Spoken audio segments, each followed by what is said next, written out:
in the creative industry with our next panel, moderated by the wonderful Dr. Melissa. And the mic is yours. Oh, well, thank you.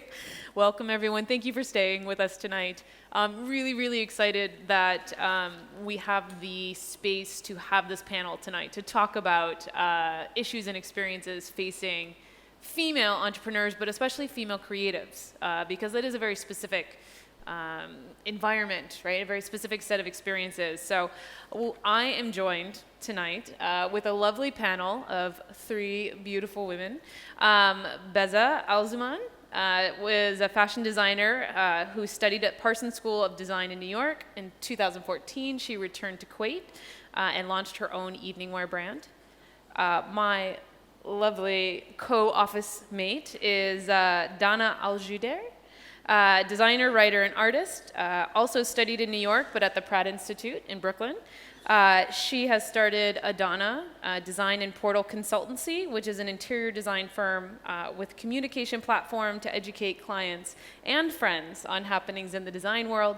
And at the end, and but not least, we say, right? Last but not least, is Farah Bishara. She's Kuwait's first female DJ, founder and owner of Vinyl Destination, Kuwait's first online record store, and we are very pleased to have her tonight. So unfortunately, Manal is not going to be able to join us tonight, so we're sad to miss her, but hopefully we can, in her spirit, right, create a very lively discussion. So on that note, ladies, the panel is the challenges of women in the creative industries. So where do we start? What are the challenges? Hi, everyone. Thank you for being here. I wouldn't really say it's a challenge more than it is something that is discouraging a little, is not having much of a collaborative spirit in the music scene in Kuwait. Like a lot of the people who I considered peers are not exactly, how do I say it? Like, we don't have a collaborative spirit.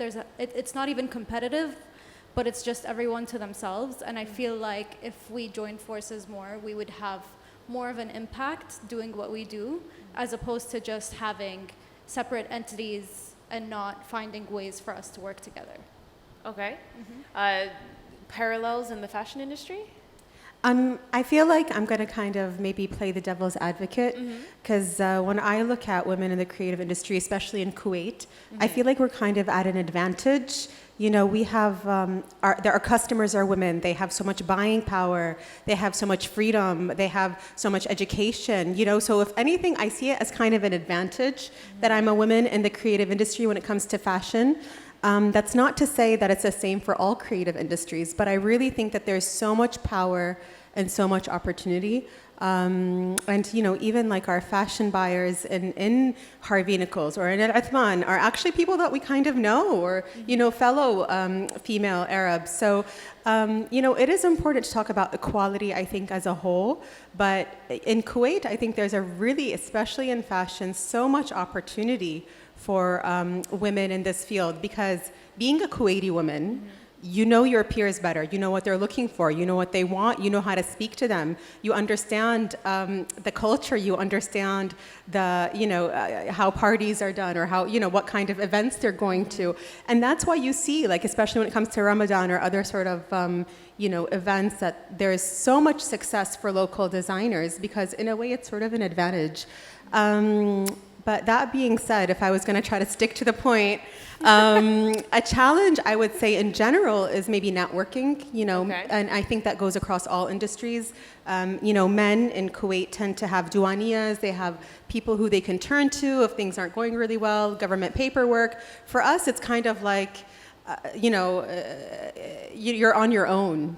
So I think that, and maybe this touches upon what Farah was saying as well, that if we had more of a network of people, and not just females, males as well, just a network, professional network, or way to get in touch, that would really help us advance even further, you know? So that's how I see it.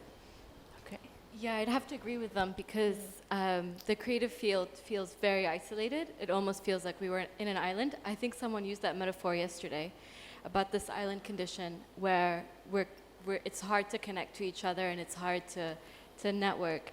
But in Kuwait, more so because we have very specific gender roles and very, culturally inspired gender roles that we have to respect and we have to abide by to a certain degree.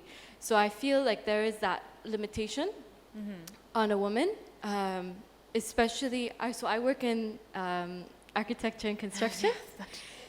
So Fashion and design. I am an economist, just for the background. So for me, it's all kind of artsy, but yes, fashion, design, right, music. We've got quite the repertoire. I hear the advantages of working as a woman with a client because they're able to trust you better. They're able to trust you with their privacy or their private matters. They feel comfortable inviting you to their home, their bedrooms, even when they're not in the house. You feel like you're part of the family. So from that aspect, I felt welcomed in that field from the client's perspective.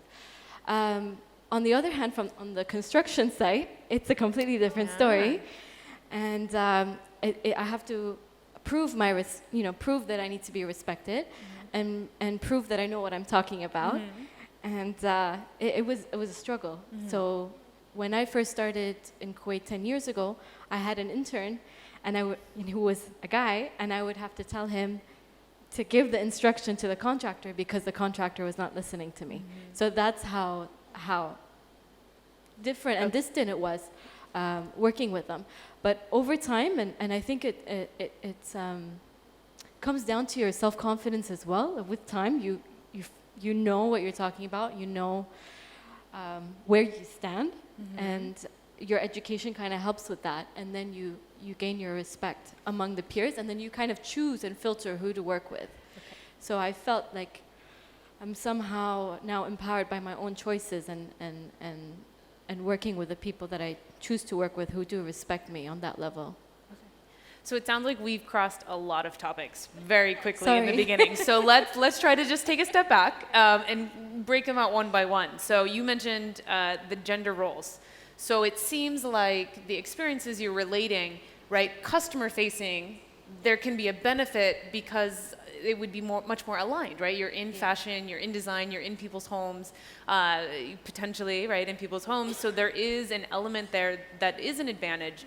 But it seems like the business-facing sides, right? You were talking about with collaborators/competitors, with the construction sides, right? Sometimes where that advantage is not as clear-cut, or those roles aren't as clear-cut, is where some of the difficulties are arising. So can you speak more to that as to potentially the particular aspects of your activities in the course of the business that are either more or less challenging?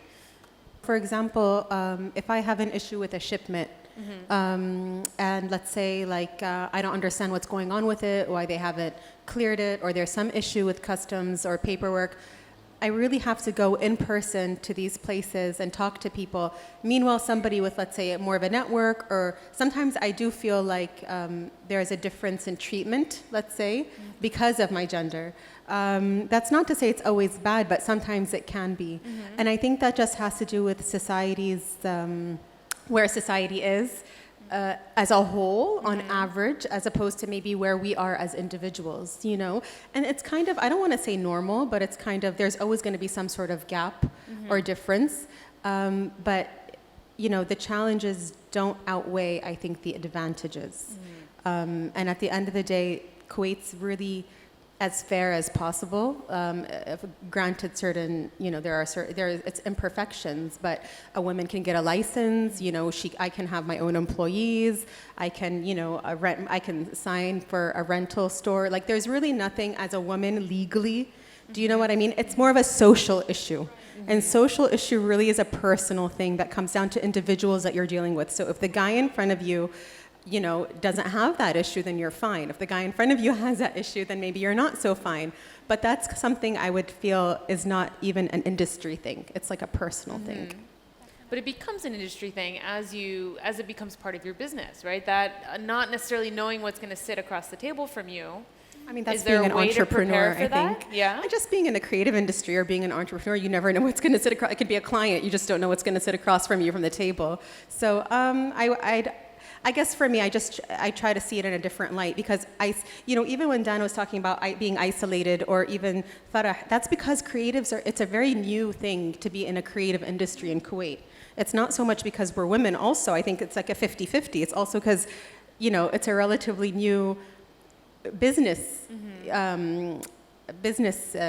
type, let's say. So that's also like a factor. But for me, it's not so much a structural issue. Okay.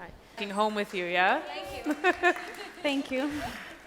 I think echoing what Bazza was saying earlier, it's more of a societal thing than it is, an industry thing. Like if I'm dealing with a company that wants to hire a DJ and they want to hire a female DJ, I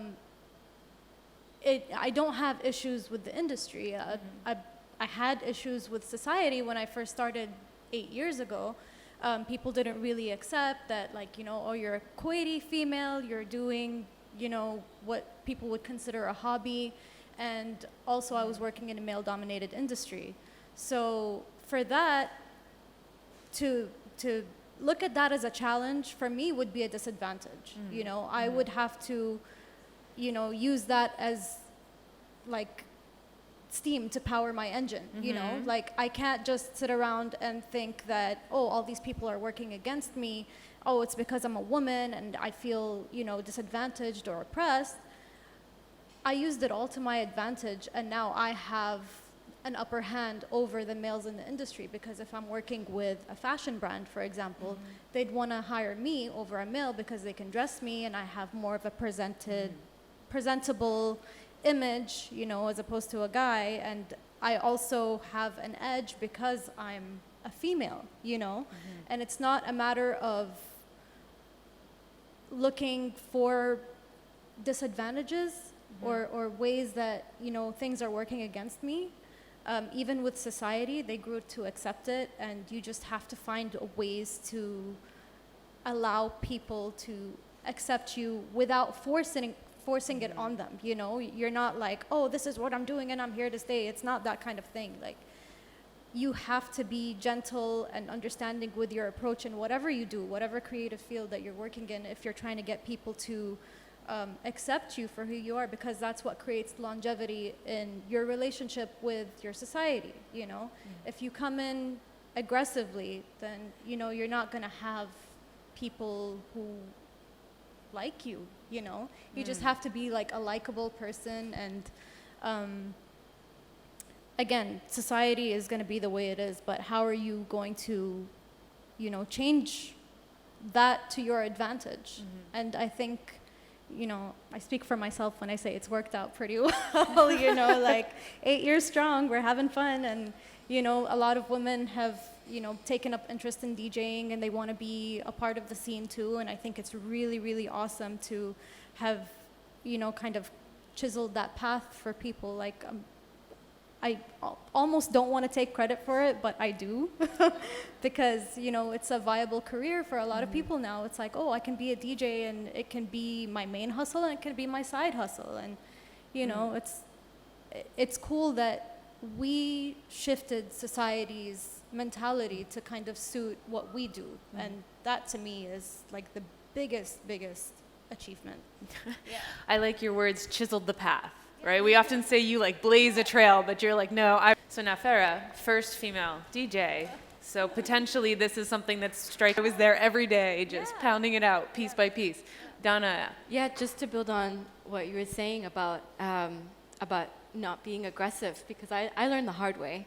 I'm a very emotional person, and men and women are not equal in Kuwait. This is what I had to learn the hard way.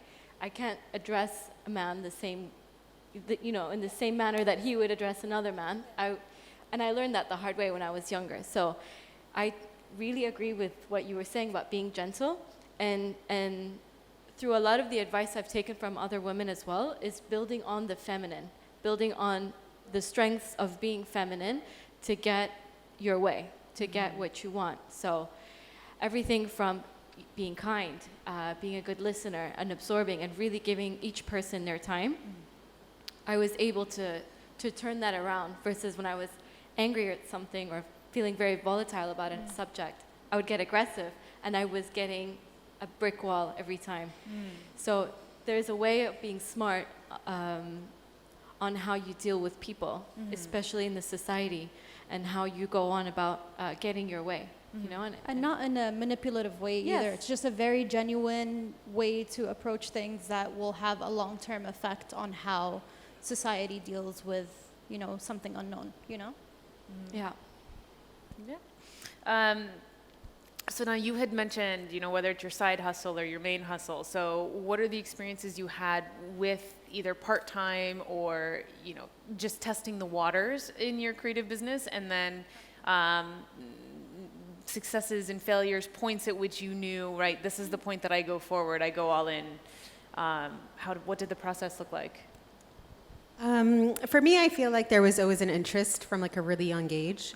But when I graduated from college, I think is when I really started to like explore and try things out. But I didn't have a education in fashion, so I'd have to deal with like pattern, you know, sewers and like going to like the fabric market. And there's a lot of maybe that was a bit of a challenge, dealing with like such an unstructured, chaotic way of production, and even you know, the lack of transparency, let's say, in dealing with.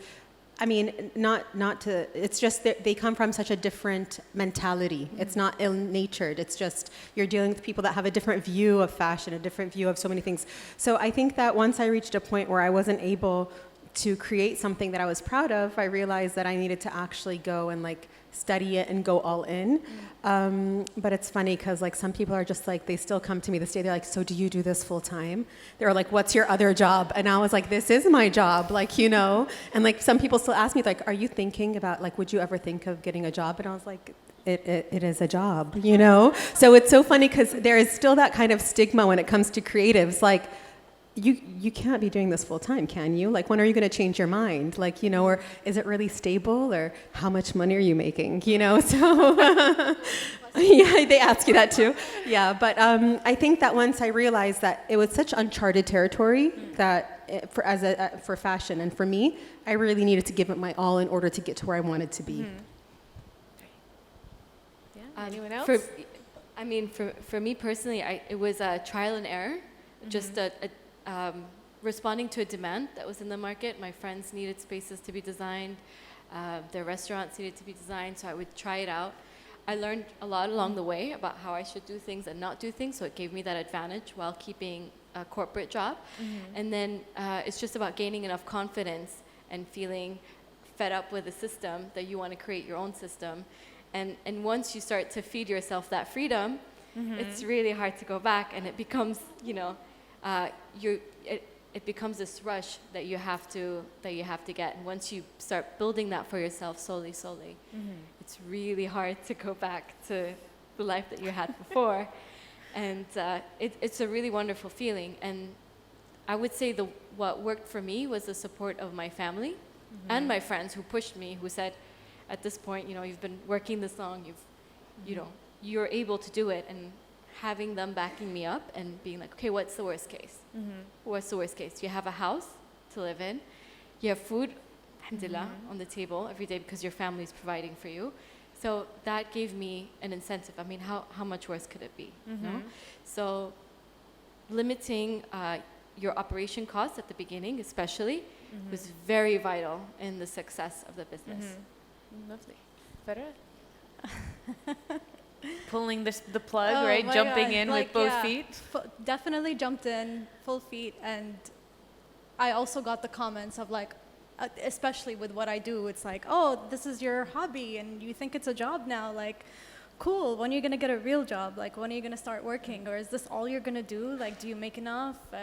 Like, this isn't sustainable for the long term. And of course we have the stigma of older people working in the DJ scene. Like, if you pass a certain age, you're not considered cool enough, or you're not considered, you know, and like I see it all over the world, and it kind of scares me too. But I'm like, you know what? I didn't come this far to turn back and say, hey, I did it, thanks for the show, let's go home and get a desk job. This is my desk, this is my job, this is my life, you know, and like I wouldn't change it for the world. And yes, I did go all in at first, and I was super, super, super scared because there was no path for me. Like, I had to make it for myself. I had to put myself out there and say, like, yo, you need a DJ for an event. And I remember the very first event I got hired for was this Winter Wonderland thing in Salmiya. It was like at the Cube Mall, and the Cube Mall still wasn't even open. They just rented the space, so it was like still like whatever it's called, like they still hadn't had the electrical fixtures in and stuff. And I was just standing there, and I'm like, okay, this is cool. And it was a 2-day event, and I was like, I can't believe like I'm getting paid to do this. Like, this is so cool, you know. And I have the autonomy to tell them, like, this is what I'm playing. You have to trust me. Like, I'm continuing, rather not creating, I'm continuing the ambiance of what you have already created. So you have to trust me to kind of build that. And I had to trust myself. I think that was the hardest part, is to trust myself to do what I had sought out to do. And at the same time, continue for all these years, even after all these people said, you know, this is just a fad. This is something that, you know, you're going to do for a few years. You're going to get sick of it. You're going to get tired, blah, blah, blah. This isn't, you know, something that you can sustain for a long-term career. And here I am, and I'm like, okay, so I'm not just a DJ. I'm also branching out from what the music industry has given me as, you know, throughout my life. I have a record store business now, and I think about teaching kids in the future. There's so much that I want to do that comes from just this little seed that I've planted for myself. So I never thought that, you know, this would be my life, but, you know, I tell this to everyone that I meet and who meets me for the first time. Do whatever you want. Seriously, there's a place for everyone to do whatever they want. Go all in, always. Right, but it sounds like there's still a process, right? You mentioned confidence and trusting yourself. What else do you think is really vital for Family budding? support. Family support. I feel like we have all touched upon it. Like, I think we all have really supportive families and families who really, you know, allow us to really break the mold and to take that plunge and to be our backbone. Like, I definitely could not be doing what I'm doing without my family's support, whether it's moral support or even, you know, helping out with the kids when I need to travel, or even just the fact that they, you know, that they're proud, or that they believe in what you're doing. And I think that for some people, maybe that's what they're missing, you know, but that again comes down to the individual environment. But I think for all three of us, what really helped us, I think, based on what you guys said, flourish, was the fact that we have really strong families who believe in us and believe in our success and our vision. So then what's your experience been, if we change the lens a little bit, what's your experience been with, you mentioned networking earlier, and or mentorship for women in the creative field? What do you see? What's available? What's not available? What should be available? Nothing is available. Nothing is available for real. Yes. Hopefully we'll create it at some point in the future, but there's really nothing available at the moment. I think that there's so much information online, though. Like, you know, I think in this digital age, you can't really blame not having a mentor, you can just go for it, you know? I think the community, like even Khaleejesque, and not just because we're here, but I think the community's been so supportive, like so supportive of us. And, you know, even people that come see us always tell us how proud they are, and I think you guys probably hear the same thing. But in terms of mentorship, I don't know, girls, ladies. No. I think for a lot of us in the creative field, we are the ones who are basically creating this blueprint for the generations to follow, who want to be a part of whatever it is that we're doing, or, you know, who want to be fashion designers, or who want to be chefs, who want to be DJs, or whatever. Like, you know, these professions didn't exist for our parents and for our grandparents. You know, they come from, you know, families who ran companies and were business owners and all of that. So they don't understand, or they didn't really have anything to share with us that said, like, yo, you want to be part of the creative field, like, this is what you have to do. And this is the kind of, like, mentality that you have to have, you know, because it's more about, like, your mindset than it is about, you know, what you can do. Everyone can do anything once they practice enough, you know, but it's just about having that mindset to create your platform and do everything that you're doing. And I think we're all still learning definitely. Every day is a learning process for me, like learning how to deal with clients, learning how to deal with, you know, society even still is a challenge. It's just creating that blueprint for others. We don't have that. So it's all like a learning process for us to kind of put the building blocks together for future DJs and future, you know, architects and designers and all of that. So it's a challenge. I think that's the biggest challenge, is doing it right and doing it well enough for others to follow in your footsteps and say, she did it perfectly and this is how I can go, you know? All right. Donna? So I have a few mentors. Can't say. Well, okay. So there was the women's what is it? The mentorship program. The women's Forum. WMF. Yes. Yeah. So that actually, after I attended their first talk, that encouraged me to quit my job. They planted the first seed. Oh, okay. So it was, you know, just about gathering women entrepreneurs who were talking about their experience and how hard it is, and it was like a motivational. What about it was motivating? forum. Was it just seeing that there were others? And their Yeah. challenges. Okay. And that having, for instance, one of my mentors is Farah al-Ahmali, and she was speaking, and she told me at the end, she's like, listen, do it. Like, she's, you know, at that point she was transitioning too, and she was like, listen, it's not going to work for everyone, but you can do it. So I kind of like, okay, all right. And then the more I got into my work, even now, some of my clients become my mentors. You know, you learn from them, and they defend for me, and they teach me, and they're like, no, you shouldn't be doing this. You should be doing this. So I've been lucky from that aspect, because I deal with a lot of business-minded women who are older, who have accomplished a lot. So I try to like absorb as much information as I can from them. So for me, that's who my mentors are. Oh, that's amazing. So kind of on that note then, to finish out, what is the advice that you have then, putting on your mentor hat, right, for budding or just starting out women who want to go into creative fields in Kuwait? What do you tell them?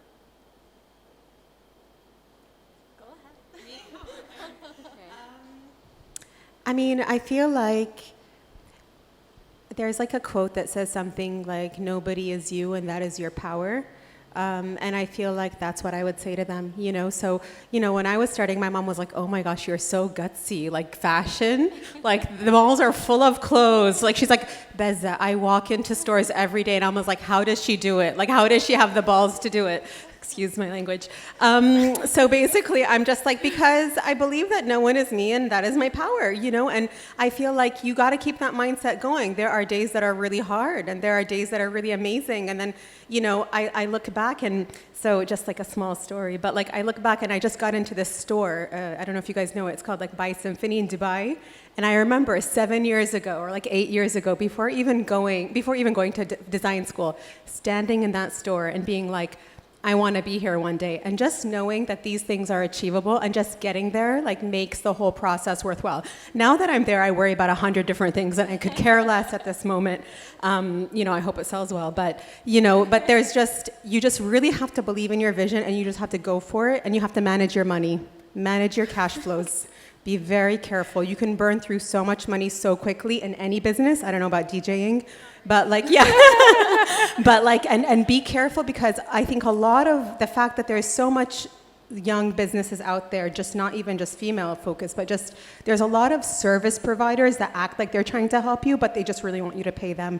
Like, oh, like Ghana Fashion Week, like come show and pay us like $1 billion, you know? So you just got to be really careful and really strategic, manage your money, and believe in yourself.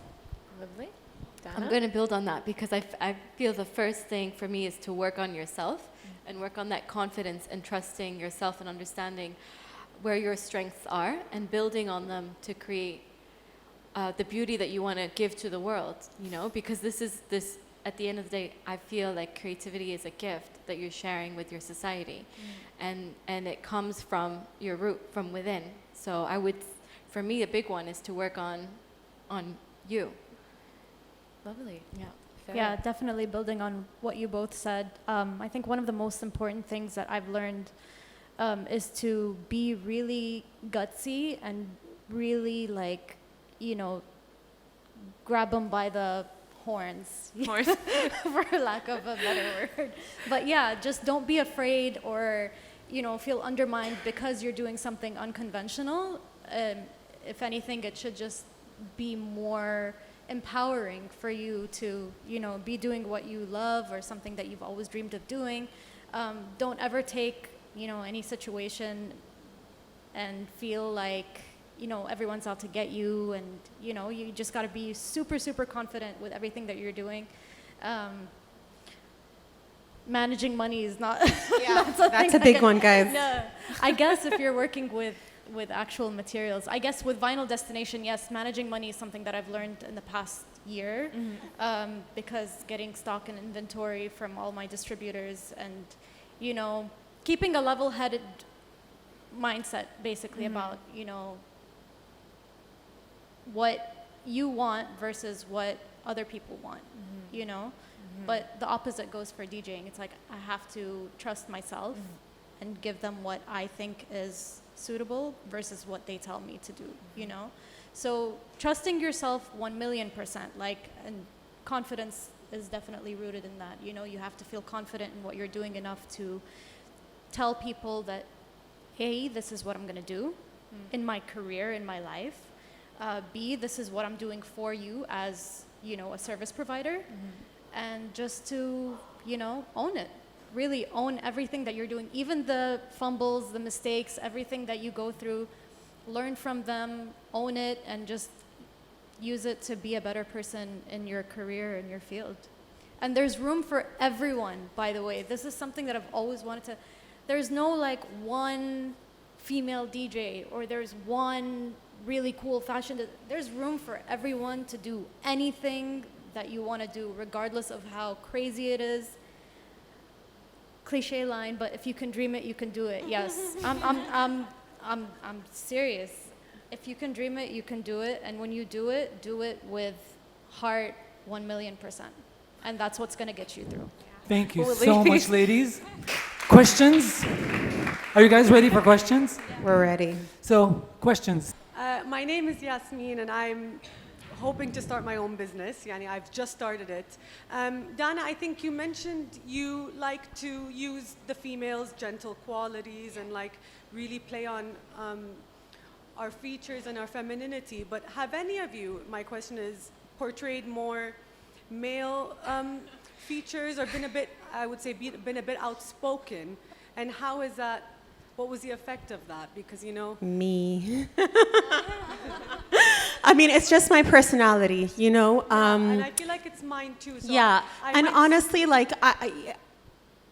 sometimes, I'm not saying it always works to my advantage. I'm not going to lie and sugarcoat it. Sometimes it doesn't go so well.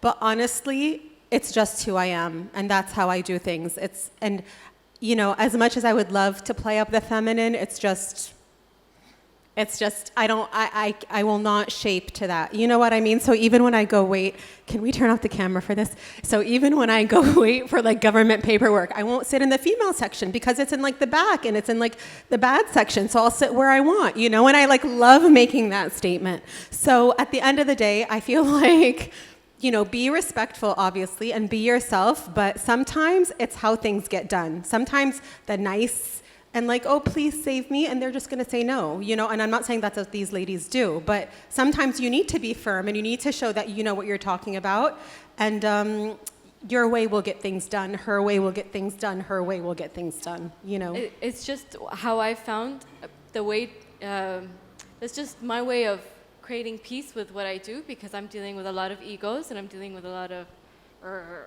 I mean, there are times when I yell at a construction site, what is that? There are times I've had those moments, but it's, it's not healthy. I like to just, relax through it and just take things as it goes. It's just. I think working around so many men, it's important for me to stay soft. Yes, I think the most masculine thing I've done in my career is carry speakers around and lug equipment. But then again, I get help, and I'm not ashamed to get help, and it's not the fact that oh, I'm supposed to be this gritty, hard, if I need help, I'll ask for it. And that's definitely another point I wanted to add to anyone who's trying to, break the mold and do something unconventional.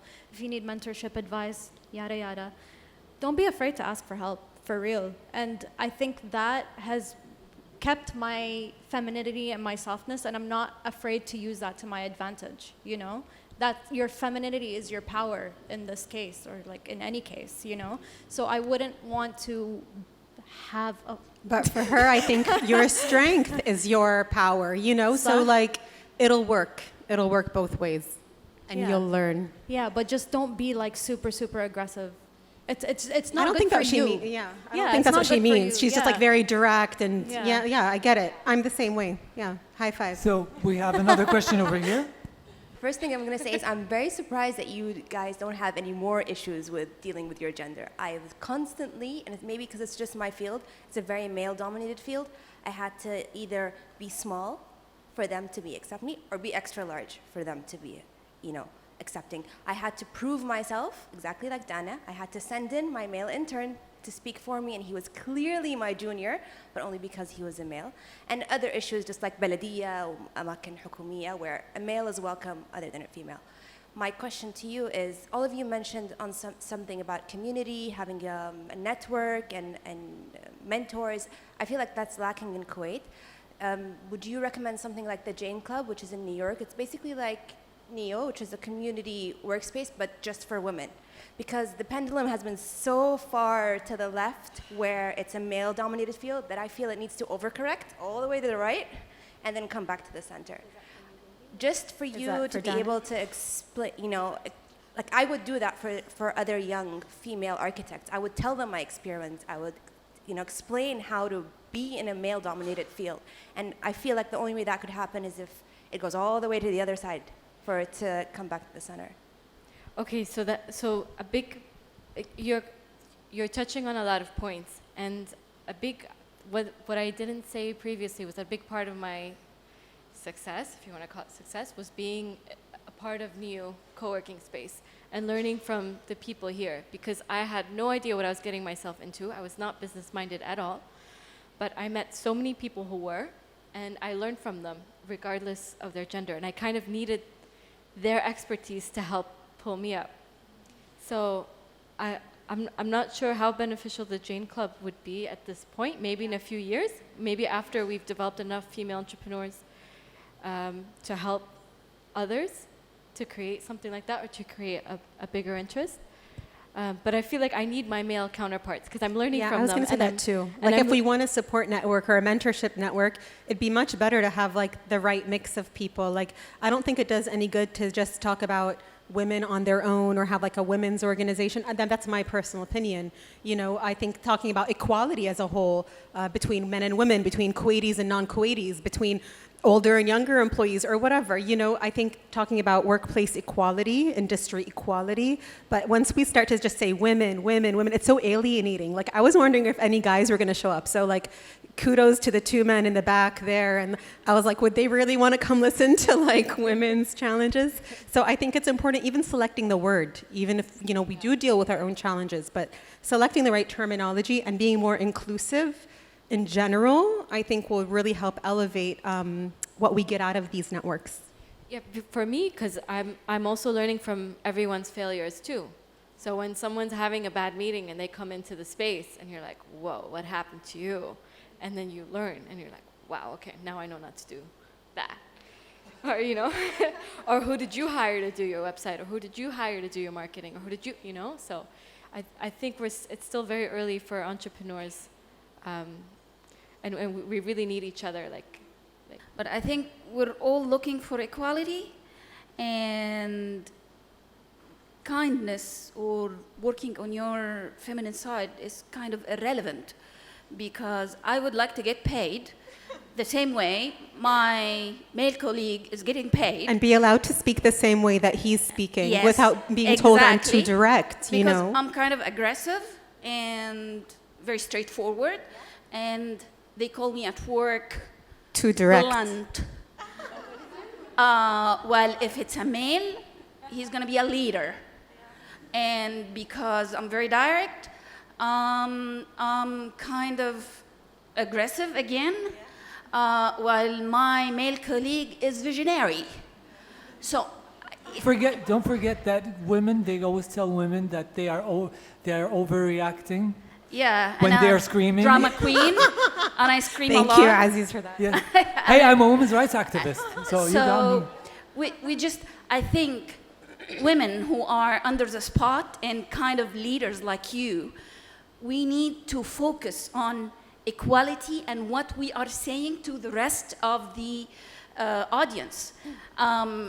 Because what you're saying will influence other people. Maybe it worked for you, building on your feminine side, but equality is not about that. Equality is getting paid and getting treated the same way my male colleague is getting treated without being anything than any other male. I mean, you and I live in an ideal world. I'm the same way. You and I live in an ideal world, and I used to work in a corporate job, and they're like, you're too direct. I'm like, what's too direct? You're either direct or indirect. What's too direct? So I get you, but unfortunately, the truth of the matter is, using that side does get you an advantage. That's not to say we promote it, but hopefully we'll all elevate as a society and get to a point where that doesn't matter anymore. So, my experience with that was when I was very outspoken, very direct, I would get on probation at work. Yes. Badass. So, yes, I would get on probation for speaking out, for what I deserved. Elaborate. No, it's a government sector situation. Okay. So, and I have learned from that. I have to learn to bite my tongue. You know who your audience is. If my audience is Aziz, I'm gonna talk to him in a very direct way. I'm gonna be very comfortable with him.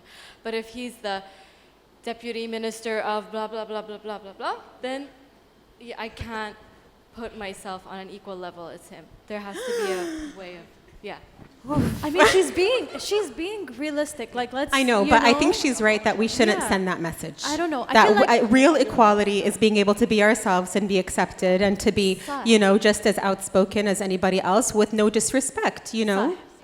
I mean, life is about balance. Like in everything that you do, like you can be aggressive when it calls for it, and it has, excuse me, it has nothing to do with like being seen as an equal.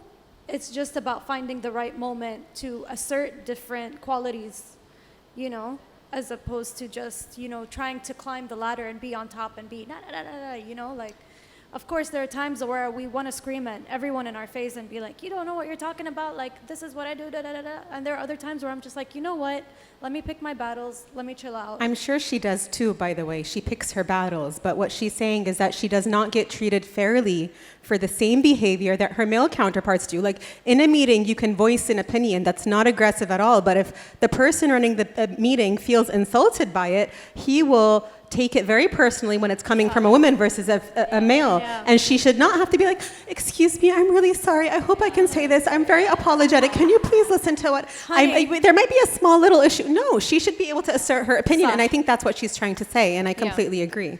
I mean, if you're getting them upset, then you're probably doing something. That's their issue if they're upset, not Yeah. my issue.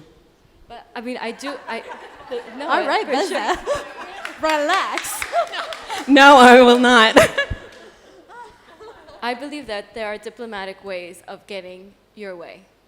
That's just how I've learned from being So in does those she. situations. Like, that's what you guys don't understand. She believes there are diplomatic ways. She is doing her best. She is just not being treated the same as males who would say the same sentence in the same way get treated. Quit your and job. that's her issue. Yeah. Quit your job. Find a new one. No, I'm just kidding. Just kidding. Just kidding. Do you understand what I mean? Yeah. Uh-huh. Because I wanted to prove to myself that I can do it in a male-dominated field. Yeah. At the end, when I couldn't, because I cannot be somebody else, I had a voice, and when I want to say something, I'm just going to say it. And when it didn't allow me to develop and get forward in my life, in my professional life, I just quit. But these are people problems, not you problems. You don't have to change who you are just because people don't understand how to deal with you. You are the one who's giving the message. I'm saying back there. So the equality is a message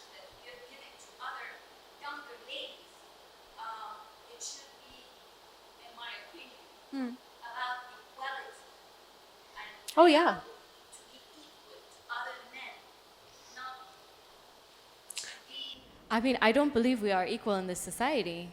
I'm not. We're not equal, but It's that the facts are there. We, of course, this is It's the, an uphill battle. Like, this is the every dream. day. We all want. We all want But like, this. let's agree in a work environment, we should be equal. So Yeah, we're not sure. talking about in our households or whatever, but in a work environment, I think all of us here agree it should be equal. I think that sometimes there are concessions that have to be made that everybody, decides. For us, it's different. But in a corporate environment, yes, those things happen. But, sometimes to get things done, males manipulate as well. So I think that there's just different types of, I don't want to say manipulation, or different types of dealing with issues, but we understand your point and appreciate it. And your frustration, because we're all frustrated like you are. So. And thank you, everyone, and good night.